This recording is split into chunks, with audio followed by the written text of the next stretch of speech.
search for it. Every week, feeling I'm in search for it. Every week. Good morning, you are listening to the Phil and Aman Search For podcast. I am your host, Phil, and I am joined by my co-host, Aman, and we are experiencing an extremely cold day today. Aman, why don't you say hi to the people on this cold day? What's going on, guys? I can confirm it's a very cold day today. It is a very cold day today. You know, we're going to start off this week by saying fuck the snow. At least I am. I hate the snow a lot. And right now, we're saying it's cold, and we're not lying. We got about 25 centimeters of snow last night, and it's continuing on. Yeah, for sure. Like, it kind of stopped for a little bit, like, when I woke up, and then, like, it just started going ham again. Like, it's not going to stop, I feel like, for, like, a hot minute.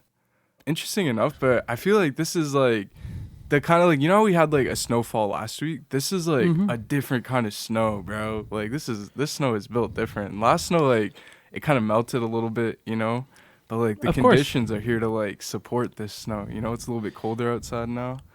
100%. And, you know, the snow being what it is, you know, kind of kept us apart today. So we are doing this podcast remotely, both from our own homes. But the snow definitely is a little bit, I don't know how to describe it, more dense, I guess. You know, by this time last year, we hadn't even had snow, I don't think. We didn't really get any until about Christmas Day last year, if I'm remembering correctly. And the little bit of snow that we did get was very kind of light and fluffy and kind of, you know, like you were saying, melted by the time you kind of were getting ready for, you know, schoolwork, starting your day. But yeah, last night's snow, it kind of just started out of nowhere, and it continued all day yesterday, and just overnight today. And you woke up this morning, and it's dense, man. My neighbors are cleaning off their cars, and you know, trying to get out of the parking lot that we have here, where you know we park, and they're slipping a little bit. But I don't know how many people actually have their snow tires on right now. I certainly don't, which is kind of a big fault of mine. I usually am kind of one of the last people to get them on because I don't want to put them on too early because, like I said, last year we didn't get even snow until about Christmas, and this year we've kind of already had 2 or 3 snowfalls, both in different degrees though. So I don't know. I'm a little late getting mine on, but do you think you're gonna like get yours like a little bit quicker now, or do you think you're still gonna wait a little bit? Now that the snow's kind of here, I'm probably going to try and get them on soon. I'm probably still going to delay a little bit. I got a buddy that actually kind of hooks me up and does all my tires for free. He throws them on both my car and my mom's car. I slide him some money, and he works in a mechanic shop? Yeah, that's what they're called, right? Fuck, man, I took an auto shop. There we go. That's the fucking. I feel like mechanic shop's like the right word for it too. It's interchangeable. The mechanics, the auto shop. Yeah, I don't know. They're fucking interchangeable. But yeah, so he usually does them for me.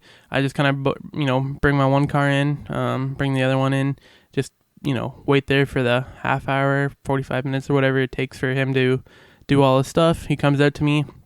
I slide him some cash every year. And that's my boy. And I go on my way. And he goes on his way. That's sick, yeah. That's sick. I definitely like, I think we were talking about it probably like 2 episodes ago on the pod, but I just put the snow tires on my girlfriend's car, and like, I'm so thankful I did, like, when I did, because like, trying to do it now in this weather would be fucked, yo. Like, oh my God. Like, because you just do it in your driveway, yeah, right? I just did it in my driveway, so like, I didn't really like have any like, I don't know, like special like cover, so like trying to do this in the snow would literally be impossible, you know? Like, oh yeah, definitely colder, you know. It would have been a lot worse. Yeah, trying to get the jack under there, it'd be like slipping and shit. It'd be kind of melting a little bit. It'd be fucked. Yeah. See, that's the thing about auto shops. I guess they're kind of heated for the most. Well, I guess they're kind of still cold, but you know, depending on where you work, I'm sure some people have a lot comfier jobs than some other auto shops. Yeah. I mean, once you throw on like 6 jackets, I mean, you probably don't feel much after that. That's true. But yeah, so I'm still delaying getting my snow tires. It's got to be a priority for me now. My girlfriend's getting them on this week. So maybe I'll stay driving her car for a little bit, save on my own gas, save on putting my tires. I feel that. But no, yeah, fuck the snow, man. I honestly don't really like the snow that much. I'm with you on that. Last night, my sister had to go to work because she works in night shifts. So right when the snow started was like kind of like when like she had to leave, and it was like deep, man. Like it was dense. I had to like get the shovel and like kind of shovel her out a little bit.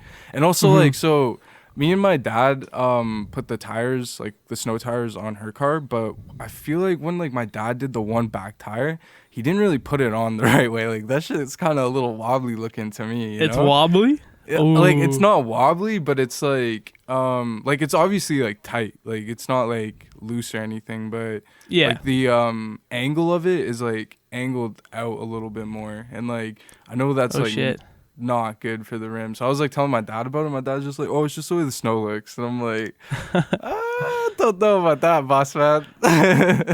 So like, yeah, I don't know about that one, man. Yeah, I'm definitely waiting for the snow to melt so we can fucking deal with that. But like, yeah, last night it was bad, man. Like it was like my neighbors were all outside like cleaning off their cars, because like the one thing that like all Canadians can attest to this, but like the one thing that sucks is when like the shit like snows and then it kind of like ices over like underneath it, like because you left 100%. It too long and it just like got really cold and melted a little bit and then froze again. Like that shit is the worst, because it's like A, it's like really hard to get off after that, and like B, it's just like I don't know, it's just a pain in the ass to like deal with all that ice after, like I hate when the ice and snow builds up in my wheel well, and you have to like knock it off, and it goes under the car, and it like sometimes you pick it back up or like you run over it, and it's so hard that you like physically like bump over it. And you're like, shit. Fuck. Yo, I actually kind of fucked up my my brush last year. I had a decent one, and I was trying to scrape the shit off from my wheel well so that my tires weren't slipping all over the place. And I was chipping away at the ice there, and it broke, and I scratched the shit out of my hand and fucking broke it, and and I had to get a new one. Now I just got like a shitty fucking dollar store one. Yeah, man, those are always the best ones I find to like just like have for shit like that, like knocking like the ice off like your tires and like all that kind of shit. I'm like, honestly, I don't like drive my own car, but I have to clean everybody's car before they leave for work in my house, because like it's the nice thing to do, and like two, fucking like my sister won't clean her entire car when she cleans it. Like she just cleans like the windshields. Like she's one of those people, and like sometimes she does, but sometimes she's in like a hurry, so she doesn't do it all the way. So it's just kind of like a way to like make sure that like she's not gonna skip out on that, make sure you're safe by proxy via her being safe. I get man. That. Fuck. That shit scares me too when I see people driving like with their the snow still on like the roof. Like that's not good. Cause like again, if it ices underneath that, then like there's chunks of ice flying 100%. When you're like fucking like driving. That shit's not good for nobody. I think we talked about this on a previous podcast when I was kind of bitching about people not cleaning off their cars 100%. Yeah. And I definitely agree with that. Not calling out your sister or anything, but just in general, like, I try and give my car a whole wipe down, make sure everything's safe. Because there's nothing worse than, like, just a chunk of ice. Especially, like, if you drive on, like, the highway. Like, I know a lot of people just kind of, like, commuting to Toronto and shit like that. They just kind of hop on the freeway and they're just like, yeah, fuck, I can't see half the people on here. The highway's already slick as fuck. And that's where it gets fucked. And there's ice fucking flying from other people's vehicles, but they're like, fuck you too, so I'm gonna do it. And then it just fucking then you hear about all these people on the 401, and then it's just like, oh yeah, we had like 4 or 5 accidents today. Fucking, and you're like, shit, bro. Like, I'm 90% sure like most of those could have been avoided if people like drove properly in the snow, but people don't seem to like to.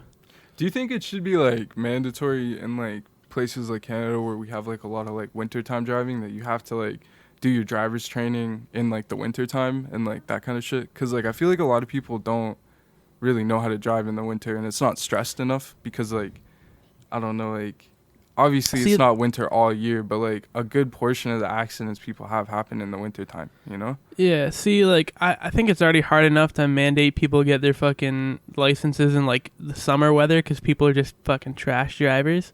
And, like, I don't know how many people are familiar with our testing here, but it's basically, like, 40 multiple choice questions, and, like, some of them are very wrong. It's just like, oh, what do you do when you see a stop sign? And it's just like, floor it or stop. You know what I mean? Yeah, it's almost like if you get it wrong, it's like, what the fuck? Yeah, so I think it'd be hard to, mandatory make people take it. But I took my driver's training in the winter because my parents were like, you need to learn how to drive.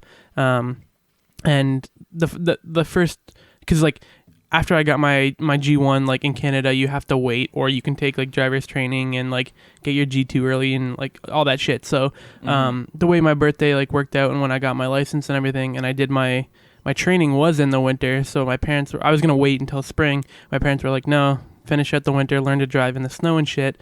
And I was like, okay. So I went and did that with my instructor, and actually I hit a patch of black ice. And luckily, I was just like in a small like residential area, so I wasn't going very fast, and like there was no like chance of like a major collision or anything. But yeah, we kind of just slid for a little bit, and it scared the shit out of me for a little bit. And he was very nice, and he was just like, that wasn't really your fault. You couldn't have seen that. Like, but yeah, so I don't know. Like I personally think it would be a great initiative for a lot of people to learn how to actually drive and take care of their cars and shit. Don't know. Yeah, I don't know if it's something we can make mandatory as much as I think it would be great to have mandatory. I think it's just way too hard, and people fucking don't like doing simple shit like wearing masks and shit right now. I don't know, man. Transitioning to something like that would be, I think, difficult, but I'm very much for it. If I'm ever prime minister, it's gonna be mandatory.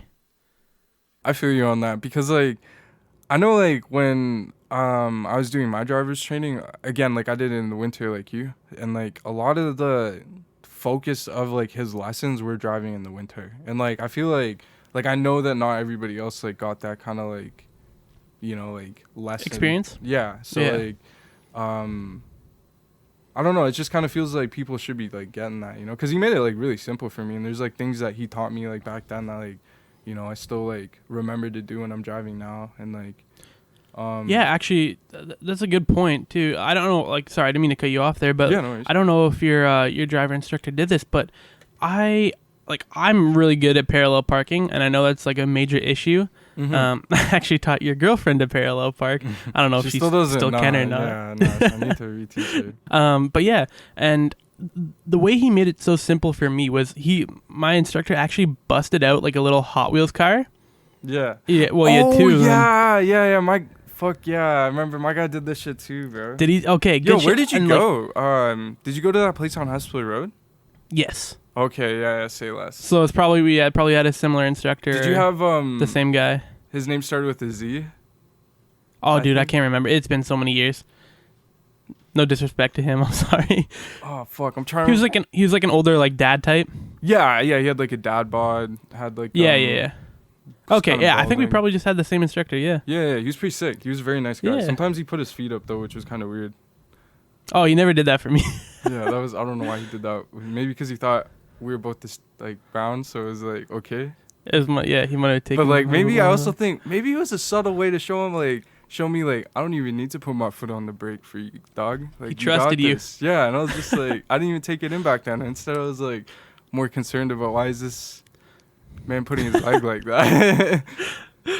For real, man. But yeah, no. So yeah, he busted out those little Hot Wheels cars, and he explained parallel parking to me just like that, and it clicked so much in my mind that like before I used to like kind of, because everyone's just like, oh, like, you go right and then left, and like, you know what I mean, and kind of just like you back up and watch your surroundings, and like I was so confused by it. And then once he just showed me, he's just like, yeah, he's like here's the car, here's you. He's just like, and then you turn your wheel, and he's like, you slide in. And I was just like, holy shit, this makes so much fucking sense to me. Yeah, no, honestly, the way he explained it, like he had it down packed. Like he had explained it, you could tell to like so many people. and like had been doing it for time that he like just had it down. Yeah, I think it's definitely one of the things that like they've probably learned and picked up over the years of, you know, doing it, and probably maybe even talking to other people about like, oh, how do you, you know, drill into these kids' heads, these people's heads, like how do you park, how do you 3-point turn, and you know, things like that. And it probably makes their job a lot easier and, you know, a lot safer. Because if I had to drive with a bunch of, you know, 15, 16-year-old kids that are, you know, just learning to get their licenses and shit, I definitely want to make it as safe as possible and not have the chance to die every day. Man, I remember the way we drove in high school and how reckless and, you know, fucking dumb we were when driving, and how much of a better driver I think I am now compared to back then. So I definitely think those guys probably deserve a pay raise for having to deal with so many fucking shitty drivers. So many traumatizing moments. So many arguments too, probably. Oh yeah, 100%. You probably get someone like when I went and did my full G. There was a lady, like, cause you know they tell you go park and they'll like wait for your instructor. They'll come out and like then you can do your test and all that. So I'm sitting there and I'm nervous as fuck. And the lady next to me doesn't have a valid sticker on her license plate. In Ontario, you have to have a valid sticker. I'm not sure about the rest of Canada. I'm assuming it's like the same deal. But yeah, so I'm sitting there, and her instructor comes out, and like they do like the pre-check, and you know make sure your vehicle isn't fucking in any bad condition, right? So you can drive safely because you get on the highway and shit. And so he's going around and like, he's like, yeah, like your sticker's expired, and she's like, oh, it's okay, and he's like, no, like it's a violation, right? And she was like trying to argue with him, and kind of like they were just like arguing and going at each other like right next to me, and I'm waiting, and my instructor comes out and he just kind of like asks if the other guy is okay, and he's like, yeah, I'm good. He gets in my car and he's just like, that was awkward. He's like, well, let's just go. And I was like, oh shit, all right. And he's just like, yeah, let's just peel out of here. And you know, after he did my inspection and everything, but I was good to go. That's funny as fuck. Yeah, I have no idea why she, you know, thought like the guy whose literal job it is that works for the government, you know, concerning all these fucking vehicles and shit, would let it slide and try and argue with him and be like, no, I don't. That's what I'm saying. Because like he's like the one person that matters to, so it's like not okay, you know? Yeah, it's funny. Like some cops will let you go with, like if they, you know, catch you with an expired tag, they'll be like, man, just get a new one or whatever. They're like, oh, next time I'm gonna give you a ticket or whatever. Never happened to me because, you know, I keep mine on the low, even though I've done it before. But I've heard of people that happening to, and they kind of just, you know, toss it to the side, which, you know, kind of good because fuck the cops. But yeah, like the one guy that it matters to and who like can't let you do it, and like she tries to argue with him. Those people are vicious, man. Like, and I feel bad for them because fucking people try and pull so much shit on them. Like I saw someone, like when I went for my G1, I was there and I'm just waiting for my test and all that. Someone brought in a dog, and like usually it's okay if you have like a guide dog or like a service dog or something like that, right? No, this was just like her fucking Shih Tzu that she had, and they were like, yo, there's people with allergies, there's like rules, you can't just bring your fucking dog in here. And she's like, no, it's okay, and they're like, no, it's not okay, like this is our building, like you fucking can't. And she's like, well, I just need to do like this for my test. And like, are you gonna bring the dog with you in the car? And she's like, well, I drove here with him and shit. And I'm just like, bro, like, why didn't you just leave it with somebody else? Like, I feel like that's like a huge risk to take, because you don't know if the driver's or like the person that's like taking for your test is allergic. Yeah, exactly. Like that too. And like, you know, if the dog's making noise and stuff or like getting rowdy in the back while you're driving, you can't just like not look at the wheel and, you know, fucking comfort your dog. As much as like some dogs are really good in the car, like obviously, but like my dog is one of those ones where he flips the fuck out and he can't like ride in a car to save his life.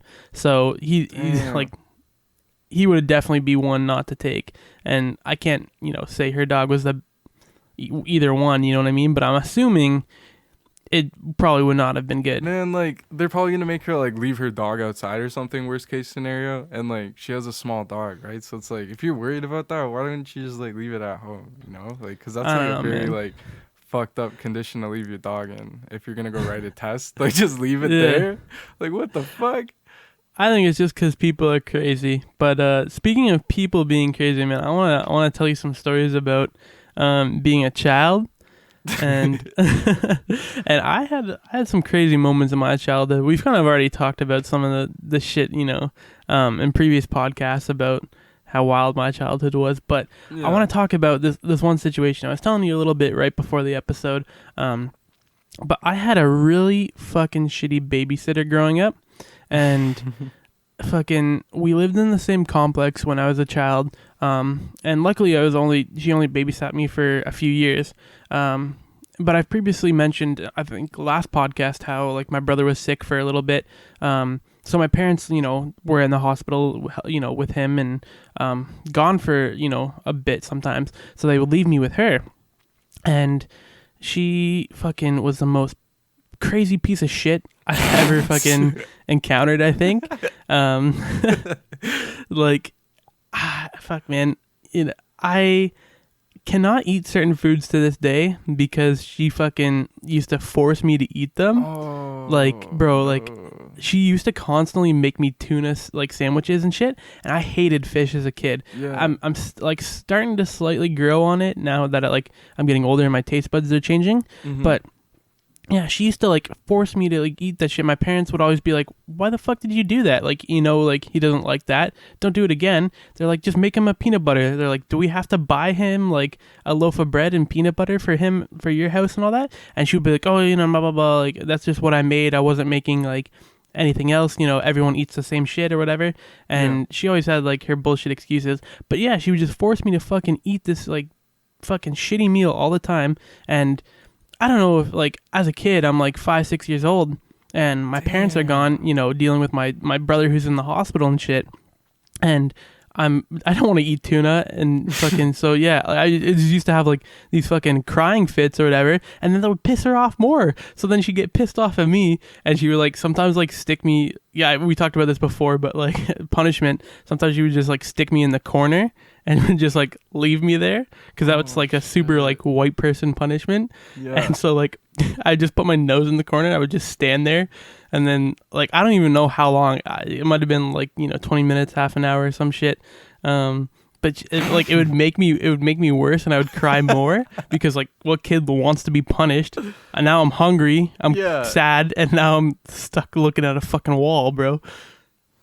And your legs hurt. 100%, man. Fucking, I was 5 years old. I didn't have the power to stand up. I was a lazy kid. Oh man, that just took me back because I had white babysitters growing up, and I do remember having to stand in the corner, but and then I told my mom about that shit, and then we stopped going to her, and then I had another babysitter that was even worse than her, and then we just went through a series of fucking just yo man, babysitters suck, bro. Why I don't like the idea of some person having control over that many kids too that doesn't care, Yeah. Because a lot of these people don't give a fuck. Especially the babysitters I had growing up, and the lady you're describing, they definitely didn't give a fuck, They're just trying to give the cheapest meals to kids, or they didn't give a fuck, No, for real, yeah. They just they're in it for the money, and I don't think they make too much money babysitting, so they're probably just trying to max save every dollar and max out that profit, man. But 100%, I went to this lady for a few years, and my parents didn't have very many options because like I said, they were just busy with dealing with my brother who was sick, and work lives, and raising me, and a bunch of other shit. Also limited by budget, so I can't really blame them, and they didn't 100% know how bad everything was because they weren't there to experience it. And it was just a 6-year-old complaining oh, I didn't want to eat my dinner tonight, you know what I mean? Yeah. So it's probably not as bad as they were thinking. But this takes me back though, because I went to her oldest daughter's birthday, because she was a year younger than me, way back then, when she was still babysitting me. And they did this thing called a money cake. Do you know what a money cake is? No, I don't think I do. Okay. It's a very gross fucking thing that I've come to realize as an adult. As a kid, I thought it was pretty fucking cool. But they literally bake money, coins and shit, into the cake. Oh, okay.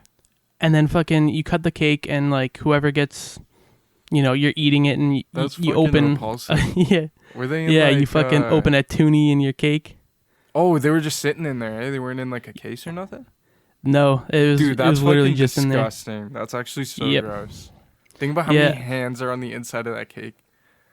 Ew. Oh yeah. And I fucking ate it, man. But so this girl's birthday, comes around, and I didn't know this at the time, but it was a money cake. So like they bring this cake, they do like the whole happy birthday shit, and they're like, oh, like there's a surprise in your cake. Watch out. By the way, fucking little kids with like money in cake, that's a choking hazard. That's first a of all, choking hazard too. What the fuck? But yeah, so then fucking they usually do it so where like there's like one slice where there's like a lot of money, like aka like $5, $10 or whatever, and then it usually goes to like the birthday girl or guy or like whatever, you know what I mean? And then the rest of the kids get like $1 or $2 or some shit, or like 50 cents. Yeah.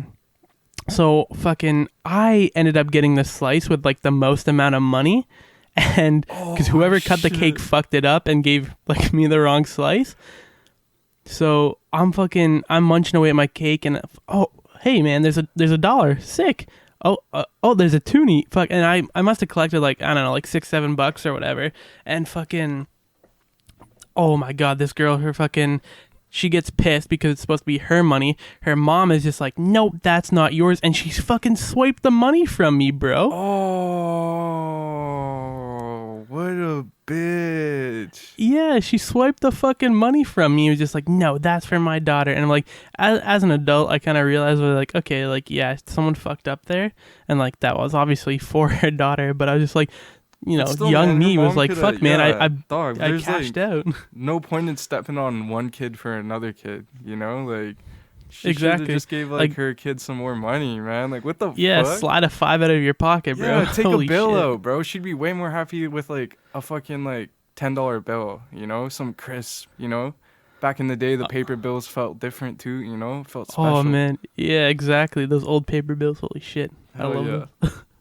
But yeah, no, so it was really fucked up, man. And I hated going to her house.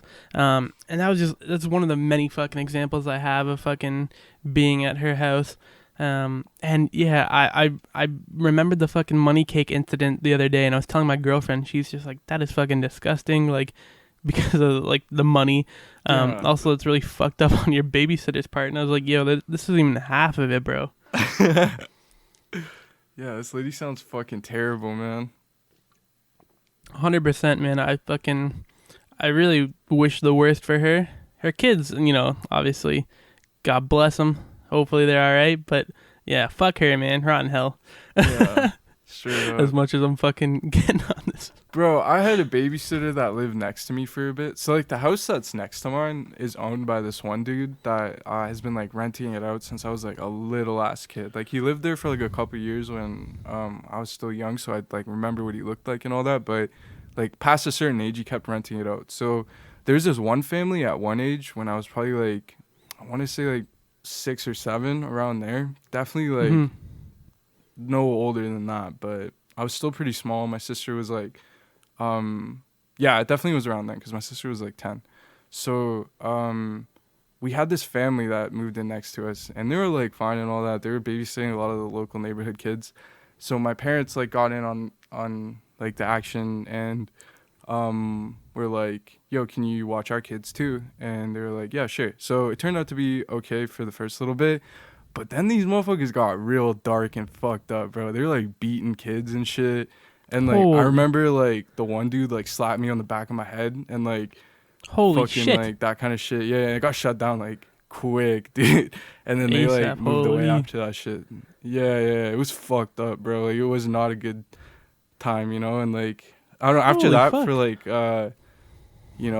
like I hate babysitters, bro. But like after like that, like my sister was like allowed to watch us for a bit, and then that's like I remember. I don't know if I told you or if I told my girlfriend about this. I have such a bad memory, but did I tell you about like when my sister almost burnt down the house with that muffin? No. Oh shit. Okay, so this was in that time period. So my sister was able to like watch me after that, but then she like kept doing a bunch of dumb shit, which like this one time the muffin story basically was my sister wanted to heat up this like muffin in the microwave, and instead of 20 seconds, she put like 20 minutes. And I do remember this story. Okay, yeah, I definitely told you then. Yeah, okay. Yeah, so like that was like that era, and then she did like a bunch of other dumb shit. Like she put her Barbie in the fucking oven one time. Oh my god, bro, she was wild. We had the keys to the zoo, man. We was wilding up in there, bro. It was nothing was safe, man. I was like, yo, man, I was using my mom's like perfume bottles as Windex. This one time, my mom came home and beat my ass. She was mad jokes. I remember like I have like a very fond memory of that time period because that was like a lot of like my first like real memories of like hanging out with my sister and like 100%. us just like getting into like our dumb shit and like getting in trouble together and like I remember just like if I wanted to do something dumb or stupid I would ask her and if she said okay I was like okay she said okay so I could go do it and like it was just so stupid, man. Yeah, for sure, man. Fucking hanging out with your younger siblings or in your case older siblings really just fucking you bond through the stupid shit and like almost dying and fucking don't tell mom type of shit, Yeah, no, for real, bro. We had many of those. Yo, this one time, oh my god, I don't know what my sister was on, but basically, so have you ever heard of that thing where you're not supposed to stick like a butter knife or like a fork into like a toaster or it'll like oh my god, yeah, react bad. So Harp had read about this in like one of her little science mags when we were growing up, and she kind of like knew like to wear like rubber gloves when she did it, but she still wanted to do it. And she didn't want to do it. She made me do it, right? Oh my god. And like the whole time I know this is a bad idea because I remember her telling me about this at dinner like 2 days before where she like told me about like how if you do it like you could die. And I'm like, you literally told me this would kill me like 2 days ago, bro. I'm not doing this shit. And then like it was like after that it turned into like a wrestling match to me like trying to call my mom and like her like not like wanting me to call my mom and like I ended up not snitching, but fucking man, this shit had me scared, bro. My sister also like, man, like anytime she wanted to do something dumb, she would like make me do it. So it was like partially like she wouldn't be the only one getting in trouble. Like it would be like, me getting in trouble. That's definitely the thing as like the older sibling, you make the younger one do it too so that you're not the only one getting your ass beat at the end of the day. Yeah, which I kind of commend her for because like I would have done the same thing, you know? 100%. I'm not going down by myself. No, definitely it's a 2-person job at the minimum, and so someone else has to fall with you. Exactly. I'm glad we're on this topic though of cooking stories because I've got a few actually.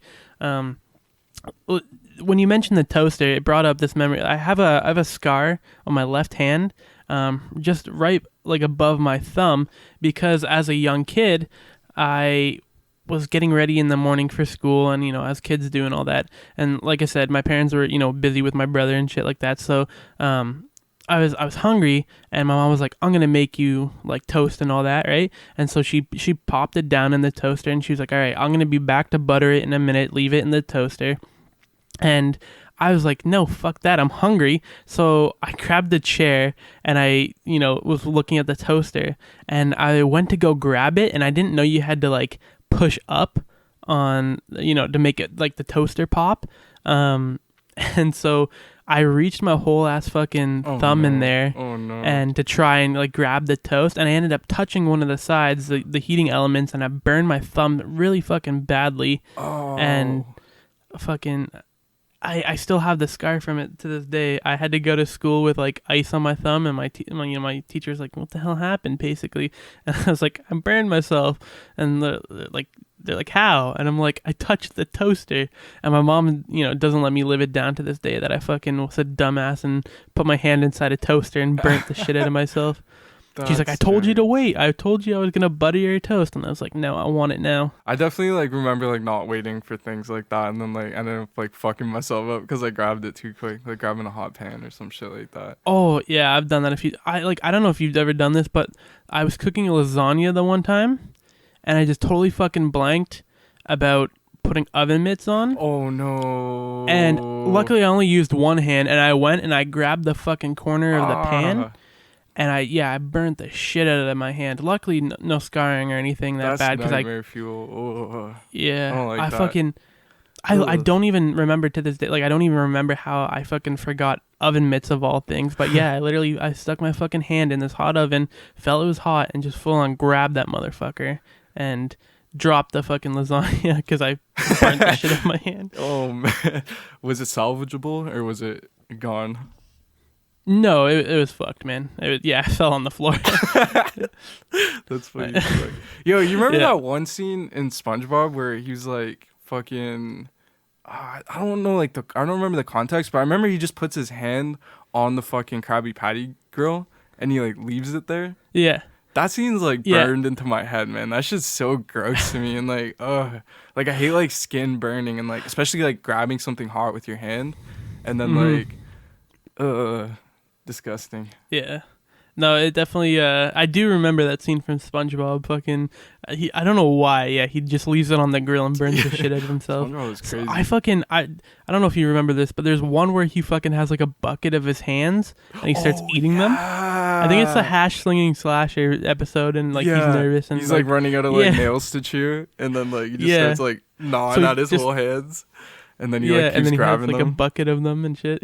That's funny as fuck. Yo, SpongeBob's low-key like very like existentialist and like I don't know what the right word is to describe it, but it's like very like deep and like watching back some of the episodes, like I just get like this like deep connection and different understanding to it now, because it's like scenes like I'm obviously familiar with, but like they just play out differently now that like I don't know. 100%. Like it has a lot of hidden jokes and themes for like adults, while also still remaining like nonsensical and funny for children. Mm-hmm. It's like the perfect balance of like what a show can be. Like it's got something for everyone, and the plots don't matter. It's dumb as fuck. Like it's episodic. You know what I mean? Yeah. But in that in that runtime, you fucking get so many jokes packed into such a short amount of time. It's got staying power. That's why it's so like popular in meme culture, especially.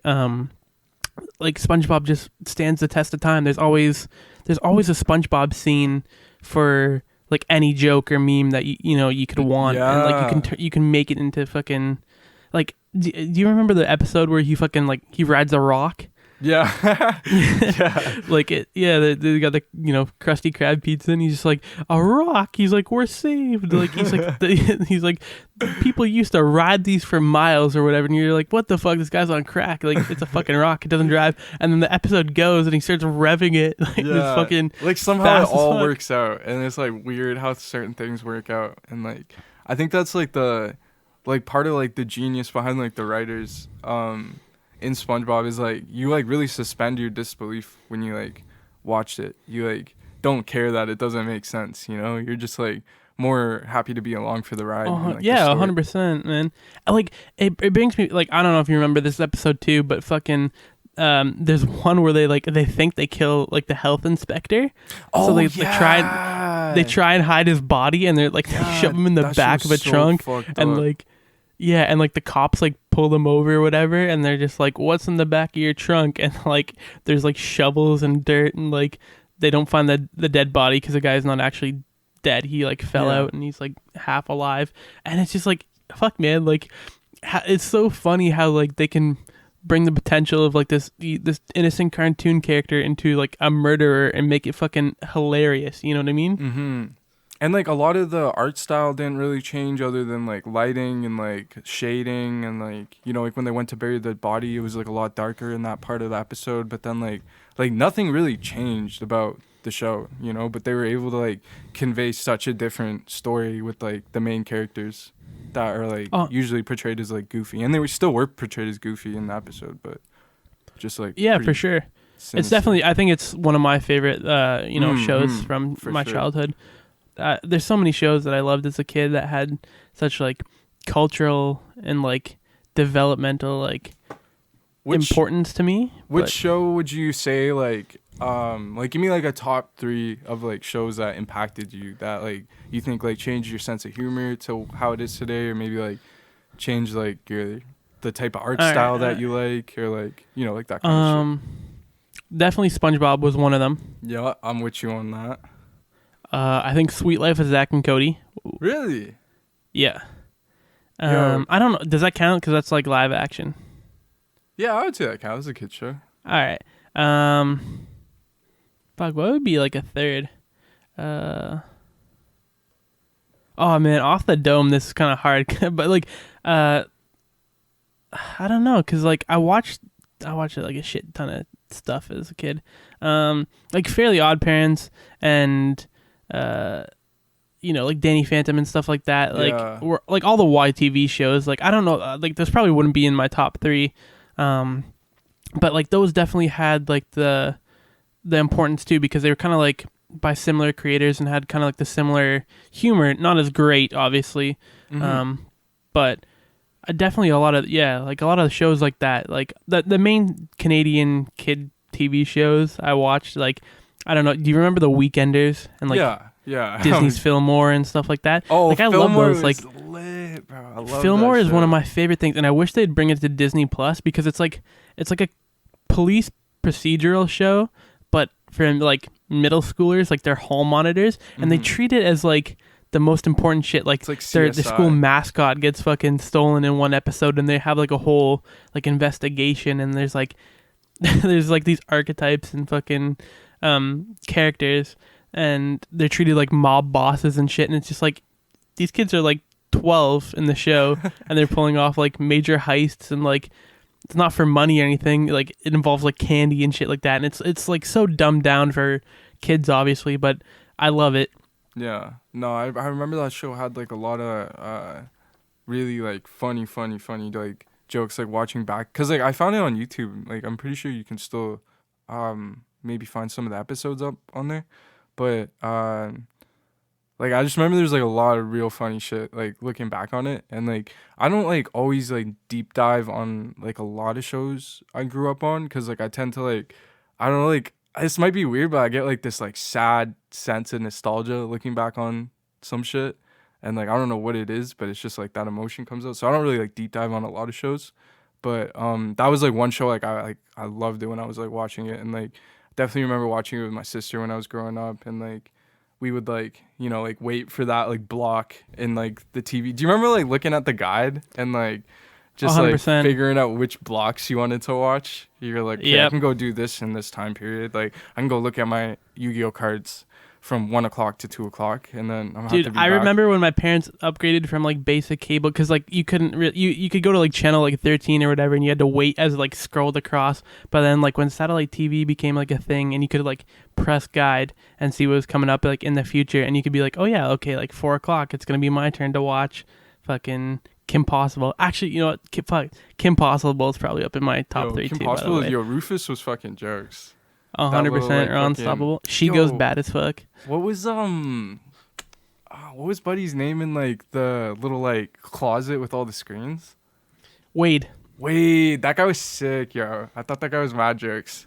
Yeah, he was like 10 years old, and he's like a computer genius and shit. Yeah, he's just got this whole room full of fucking like fucking all these like, how do you get money for that shit as a kid, bro? Like, where did he get this shit, bro? Rich parents, bro. And he didn't go to school at all. He just sat at like home, and he didn't like interact with people. He lived online. Living the dream. That's my life, bro. I don't know. Growing up as a Canadian kid was so eventful, man. There's so many like random memories I have as a kid. Yeah. Like I went to Sudbury as a kid with my grandparents, like, during the summer sometimes.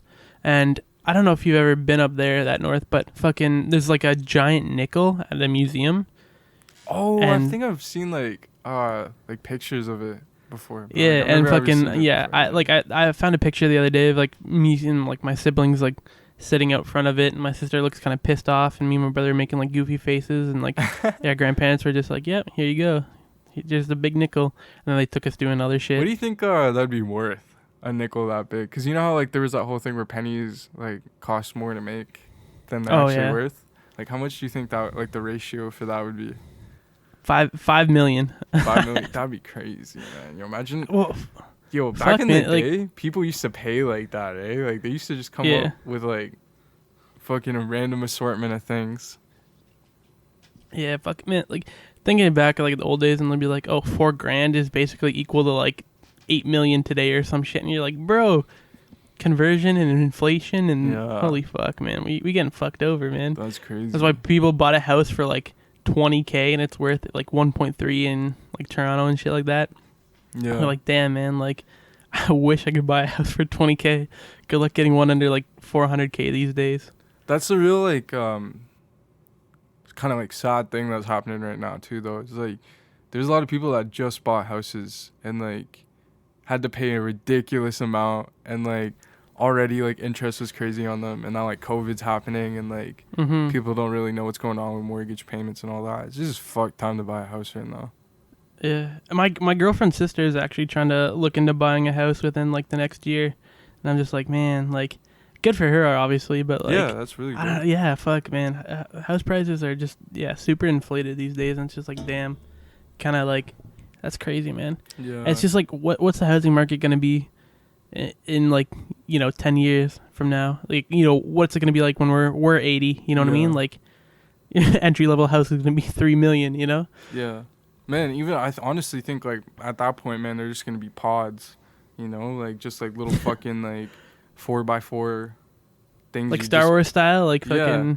You just go and sit. You got your little bathroom in there, like a fucking prison cell. Like I feel like that's what it's gonna resort to, man. If there's like nothing that gets like, that's obviously like way down the line. Not when we're like still alive. Like, for real, no, man. Yeah, housing in Ontario is fucked, man. That's all I'm gonna say about that, man. We gotta do something soon about it. The other thing is like resource wise, like we're all like humans just pool in areas, which is never good, and like there's obviously no way you can avoid that, because like you want to be close enough to things where you don't have to struggle, but you also don't want to be like so close to things that you're like crammed and like shit like that. And like as like people that like grew up where we grew up, looking at like people the way they like live in Toronto and like the GTA, like it's like a weird way of life for us, because it's like they're so like tight, and like it's just like the areas aren't as spaced out, and like I don't know, it's just different, and like 100%. Like I know people who are like trying to get apartments and condos and shit, and like I know obviously like Toronto's trying to like expand their housing and like trying to build up instead of building wide and shit like that. But you hear about these stories about like people who like I'm saying, they bought their house for like 10-20K like way back in the day, and now it's like downtown and they're selling it for $2 million to people who are just coming in and like scrapping the shit out of it basically, and making like these fucking upsell condos and then selling those for like $5 million, because it's like downtown and now it's upscale. And yeah, like I don't know, man, it's fucked. That's 100%. a good point. Yeah, no, you're totally right about that. You're definitely right, because like all they would have to do is like find a couple old houses that are left enough for like a lot, and then just buy them all and then just fucking get rid of them, and then the whatever money that they put into those houses, they're gonna get that back exponentially with like a condo. That's one of the things like they have on like, what is it, like TLC and shit like that, where they have like these house flipping like shows and all that. I think they're cancerous, man. Really? Like, yeah, because I don't really like the idea of people coming in and artificially driving up the price for them. And like I don't really watch them because they like I said, they kind of piss me off. But I was at the dentist the one time, and he had like HGTV on or whatever, and it was fucking this girl and this guy, and they were like house flipping, and they took you through the process. And it was like, okay, so they bought this house that was like really run down, and they basically like tried to get the lowest bid and shit they could for it. And then they came in and they basically like stripped the house down, and then they put up like cheap materials and shit, it looked like, and just kind of try to make it look upscale. And then all of a sudden the price had like quadrupled, and they were selling it for, you know what I mean? Yeah. And then it's these like cookie cutter looking houses that they're built like, they look like they're built like shit. I don't know anything about carpentry, but they look like, obviously because they're trying to get it done as cheap as possible to maximize profit. So I'm assuming they're skimping out on like, the best quality shit. And then they just look like these ugly like cookie cutter kind of like houses, and like any charm that it had, like if it had like red brick or something like that, like now it's fucking wood paneling or whatever, and it just looks like every other house. And like that's a whole nother issue, is like the whole architecture design of like these new houses getting built. I don't know about you, but like they're all They're pretty ugly Like to people me. call them, people call them McMansions and shit like that. Yeah. Oh, okay. I get what you're saying. Yeah, they're like fast Yeah. foodish. Yeah, I get what you're saying. I know that Yeah.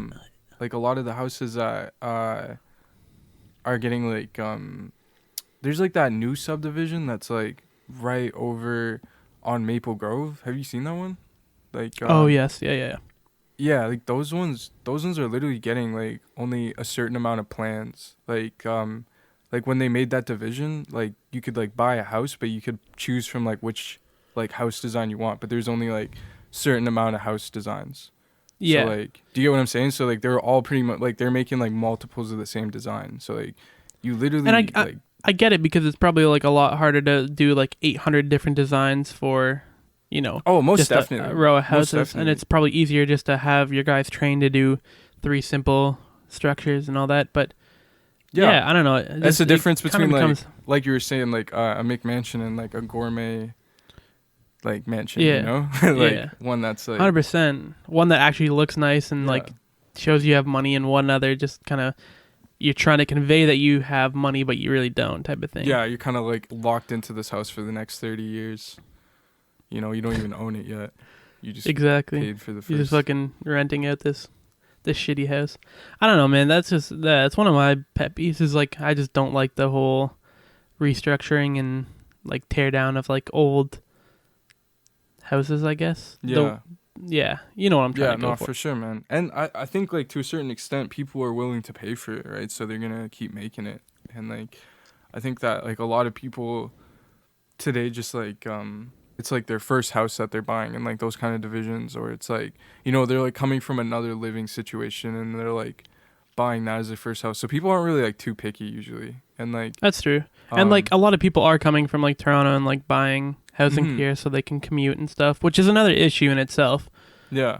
Oh yeah. But we won't get into that. Oh my god, man. Like that's like so weird how our population just like changed, eh? Like it was like like literally when we were like growing up, man, like there was like only like a handful of things that were going on in Cambridge, right? And like as we got older, it's just like so many things just keep happening. It's like weird, you know? It's like really starting to expand and urbanize. That's the thing too, is like we are growing, but also at the same time we're like really stagnant. And like we talked about it, you know, last episode about like or 2 episodes ago about like restaurants and stuff not really coming to Cambridge here, but like our population keeps growing, but we're so slow to like implement like restaurants or like even like community activities in areas and shit like that. Like we're slowly, like we got the bridge a couple years ago, but it's just a fucking bridge across nowhere.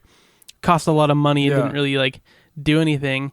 But like our library is starting to, they bought like a second one, and they're starting to put like stuff like 3D printers and a lot more like community focused like things in there besides just like books. And it's on the water, and it's not too bad. It looks kind of nice. But like like it feels like everything's kind of stagnant and not really growing right now. But our population definitely is, because so many people are trying to move here because housing was cheaper and it was, you know, not too bad of a drive. But now it's gotten a lot worse because housing's going up, population's going up. Now people are commuting to Toronto, but the commute's got worse because it's so backed up now. Yeah, no, it's crazy, man. I remember like when I would have to like drive to school for like my last like the past semester I did before COVID hit, and like I was technically commuting from like Cambridge to like not all the way to with like my car to Toronto, but to Milton and then on the GO bus or GO train. And like that like whole commute like from Cambridge to Milton and then on the GO bus or GO train to like just depending on which time I got there to like Toronto, like that was like a fucked commute. Like I hated it. I hated every second of it. Like I was depressed during it. I didn't have enough elbow room to pull up my laptop and like make beats if I wanted to. I couldn't look at my phone right. If I wanted to take a sip of my water bottle, I had to like, you know, like I'm not like it might be different for people that are maybe a little bit like not as tall as me or something, but like for somebody that's like my size, they don't make like seats that are comfortable, you know. And like 100%, that whole I agree with you. commute, sitting down in like my car and then getting out and having to sit in that, like, bro, like I cannot do that every day. I don't know how people like like that's people's lives, man. Like they literally bought a house, 100%, and like that's their life now forever. You know, not forever, but for a good while. Time. Yeah. Yeah, like that's like my girlfriend and I. Sometimes we go to like Burlington or whatever, and then we take like the GO train into like downtown. But for her one birthday, I got her Shawn Mendes tickets, and there was a concert there. And it was in September, and we went there, and it was a great time. But the concert got done, and there was also the Toronto like film festival going on at the time, and there was also something else going on that night. I think it was like a different show. It was like, it might have been like a rock show or something like that. Anyways, so we had to take the GO train back to Burlington to get back to our car because we didn't have, obviously, like transportation. And holy fuck, was the GO train like packed, man. Like the Union Station was like filled to the brim with people. Like, and like, you know, like the glass fucking stairways they have from like the bottom to get to the top, those were like packed and lined up, and like it got worse because they didn't know when the next train would come, so people would be like waiting for like the sign to change, and then they would like crowd around there trying to get up to the top level to get to like on the train. And then so me and my girlfriend finally made it up there, and we're waiting for our train, and fucking people are like, as soon as the doors open, it lets a few people off, and then fucking people swarm the fucking. So we managed to finally get there and get in, but we stood up for like most of the ride, and it was like you were like fucking right up against people, and people were trying to be as respectful and polite as possible, not nobody's like grinding up on each other, but like everybody's like pretty like much in a fucked up situation together. Like nobody wants to be standing. Like when me and my girlfriend go to Toronto, like we take the GO train back usually to Milton, and like dude, I literally book it like from like, have you taken the downtown path before? Like from the Eaton Center to Union? So like we literally book it, like I'm literally like using my long legs for what they're for, dog. Like I'm fucking hopping over people, man. I'm like a motherfucking I'll be doing my thing out there. And like she's like low key like trying to keep up and all this shit. And I like kind of forget that, like, I don't know, I'm a little bit like conditioned to it now, but like I kind of forget that like it's low key like overwhelming, like just being like around that many people and like trying to get there as quick as possible, because like there's like literally like hundreds of other people on that path that have the same idea as you, like trying to get to that Union Station fucking GO train platform and get home, like everybody's just trying to do the same thing, so like I definitely totally get why like people are like a little bit like angry or like a little bit mean on the GO train if people do get like that, because like I've definitely had to deal with that before, where like like somebody like bumps into me and then they give me attitude, and I'm like, what the fuck, like, you stupid bitch. And like, see, the worst thing for me is like I can handle people being rude and mean and shit like that, because I just kind of sauce it back. And what are they gonna do about it? Like, this old man's gonna fight me? No, we're gonna yell at each other. It's Canadian thing. Yeah. But fucking the worst is when people try and talk to me, and I hate making like pointless conversation to people I don't give a fuck about. And it's kind of sounds rude, but like we were like another time we're coming back. I forget what we were doing. I think we went to the ROM, or is it ROM, right? Yeah. The Royal Ontario Museum. Yeah. We were. I think we went to the ROM that day, or a Blue Jays game, whatever. We were coming back from something from there, and there was a like fan expo or some shit going on in Toronto at the same time, and so people were coming back on the train too, and there was these people like doing cosplay and all that, and they were sitting across from us, and like no issues with that or whatever. My girlfriend and I were just on our phones and shit, and people like across from us, like they were just like, did you guys go to Fan Expo today? And we're like, oh no, like we were playing. We're like, no, we actually went to the ROM or Blue Jays game or whatever the fuck we did. And they're like, oh, okay, cool. And like the girl was like very nice and talking to us, but the other guy, he was talking to us, but he was very like cold and short. And I'm like, bro, you're the one that started this conversation. Why are you talking to me if you don't want to like talk to us? Like, I was like, I didn't want to talk to you in the first place. Yeah, but what the fuck? Yeah, but he was kind of like an asshole about it, and his girlfriend was very polite. And anyways, they got off shortly after, so we didn't have to talk to them for too long. But like, I don't know, like I'm fine making conversation if you want to make conversation, but it's just like, why would he have started a conversation and been so short with me? You know what I mean? Yeah. And like he I think he was like dressed up as like a Yu-Gi-Oh character. I can't remember which one. And he had like some cards and all that. And like I don't play Yu-Gi-Oh or anything, but like I remember like the cards from it like, as a kid. And so I asked him. I was like, oh, I was just like, oh, you get those at like the expo? I was like, I was like, I don't really keep up with it. I was like, oh, are like the old cards and new cards or whatever, right? And he was just like, yeah. He was like, short with me, and I was just like, go fuck yourself, man. I don't want to talk to you in the first place. And like people do that on the car all the time. Like it's fucking you sit in the quiet zone, which is like the top zone of like the GO train and shit. Yeah, and I usually stick like a headphone in or like talk to my girlfriend or like depending on like what's going on. And then but like sometimes people just try and talk to you like from across the aisle or like from across the seats to you, and they'll just be like, oh, like what were you doing in the city today? And it's just like, do you really want to know, man? What were you doing in the city? Like, did you go to work? Or that's like, more of a white people thing, I feel like, because I've never gotten that, like on the it's 100% a white people thing. Fuck white people. They don't they're probably all fucking scared of me or something. I don't know. People don't really like smile at me when I smile at them and shit. Really? Like, yeah, bro. That's fucked up. Yo, that's fucked up, fucking man. Old white people are fucking racist, like downtown, man. Like that's true. Yeah. They like have kind of seen like the different stages of Toronto, and they probably don't like the way it is now. But, like I don't have anything to do with that, man. Like I'm just trying to get fucking home, stupid bitch. Yeah, man. Fuck those people. You know, whatever, man. Pieces of shit. I think it's the general theme of our topic today. Is fucking fuck these people, man. fuck everyone. Fuck babysitters. Fuck racist people. Fuck people who buy homes. Yeah. Fuck everyone. I think we gotta start wrapping this up though. So, that was our rant there on fuck everyone this week. Yep. For this week, my review, I'm gonna give you a quick one. Is Knives Out. Have you heard of this movie, Aman? I don't think I have. Okay, so it's from 2019. It's a mystery comedy, and it has a fuckload of great actors in it. It's got Ana de Armas, Chris Evans, Daniel Craig, Joseph Gordon-Levitt, Jamie Lee Curtis, Michael Shannon, fucking Lakeith Stanfield, a few more people like Catherine Langford and like all that shit. It's a great cast, and it's a funny ass movie. Like I'll start out with that, and it's got a great mystery. It keeps you guessing at every turn. I'm not gonna spoil it for anyone that wants to watch it, because I definitely think people should watch it. I was very hesitant to watch it at first. I heard a lot of great shit about it, but I was just like, man, I was just like, I don't know. I'll put it in my list.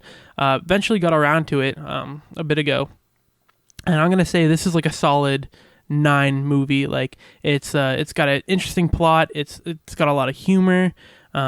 It's a little long. I think it's like 2 hours, a little over 2 hours, something like 2:20 or something. So not the longest movie, but it is a little bit longer. But yeah, just like the mystery around it keeps you guessing. Me and my girlfriend were watching it, and we were constantly throwing out theories. We're like, oh, it's this, or like this happened, or this is going to come into play. And sometimes it does, and sometimes it doesn't. It really keeps you guessing until the end. And I think it's got great actors. It's got a lot of comedy, a lot of also like story and like cultural significance. Like there's a lot of like, you were talking a little bit about it earlier, like obviously when you were like people don't smile at you, there's like a lot of underlying racism that you kind of just like don't really like, you pick up on it in the movie, but like the characters themselves don't think of it as like racism. They think that they're great people, and they're not really good people at all. It's got a lot to say about like social really issues. Well, that's dope. Yeah, definitely check it out. Think it's a great movie. Great acting, great story. Can't say too much more without spoiling it. But yeah, that's my review for the week. So everyone go check that one out. I see you. Do you have a review for this week, buddy? I don't have a review necessarily, but I do want to kind of just talk to the audience a little bit. Our 2 members of the audience. Actually, real quick before you get in that, I want to say that we actually had our biggest week last week with our 6th episode. We had 20 downloads in our first few days there. I think first 2 days of the podcast being out. And yeah, it's definitely been one of our highest listened to. So thank you everybody for listening and downloading and supporting us. Yeah, man. Yeah, straight up, guys. Thank you for that. That's actually really dope. But yeah, me and Phil don't really know if we're gonna be able to kind of keep doing in-person podcasts just because of the way the future of like Corona is looking, and like they're talking a lot about doing some like, you know, restrictions and all that. So we're hoping to get like a lot more content out to you guys and like a lot more stuff that, you know, you guys can check out on our YouTube channel or on some of our other socials. So, you know, if you guys, you know, if it's not too much to ask, you know, subscribing or recommending doing us to friends. And just kind of like, you know, keep us in your thoughts, man, because we're definitely keeping you guys in our thoughts, and we're gonna, you know, keep trying to deliver you guys some solid content moving forward with the new year. Thank you guys for listening to this episode of Phil and Aman Search For. Make sure to check out our socials, you know, recommend us to friends, and honestly, just keep on listening. Thanks a lot. See you guys next week. Hey.